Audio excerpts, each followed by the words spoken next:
Salut, bienvenue sur la chaîne d'actualité du PSG. Nous sommes très ravis de votre précieuse présence parmi nous. Abonnez-vous à la chaîne pour rester informé de tout ce qui se passe au Paris Saint-Germain, notre club de cœur. Sans ajouter plus, recevons les dernières nouvelles du PSG.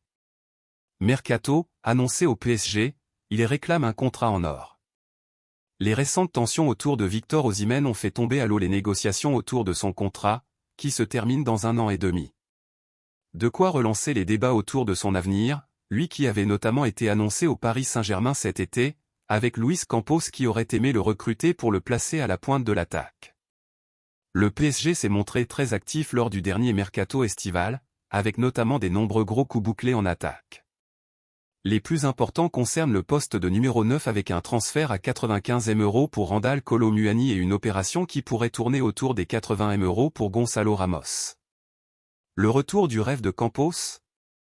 Luis Campos avait pourtant un autre candidat pour ce poste, puisque son favori semblait être Victor Osimhen. Il faut dire que le Portugais connaît très bien le Nigérian, qu'il avait recruté par le passé au LOSC. Son arrivée aurait toutefois coûté beaucoup plus cher que celle de Kolo Muani ou de Ramos, puisque le Napoli aurait refusé jusqu'à 200 M € pour garder sa star. Le PSG n'était toutefois pas seul sur le coup, puisque Chelsea et plusieurs clubs d'Arabie Saoudite se seraient également cassé les dents sur ce dossier. Osimhen et le Napoli plus distants que jamais. Appréciez-vous la nouvelle? Laissez votre like pour aider la chaîne.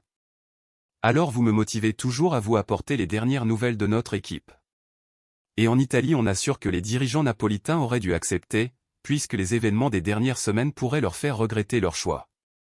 La Gazzetta dello Sport parle en effet d'une rupture totale entre Osimhen et le Napoli, avec notamment une interruption soudaine des négociations autour de sa prolongation de contrat.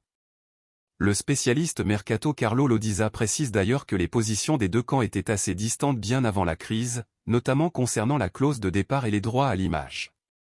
Les fans du PSG, que pensez-vous de cette nouvelle? Donnez votre avis dans les commentaires. J'aimerais savoir ce que vous en pensez.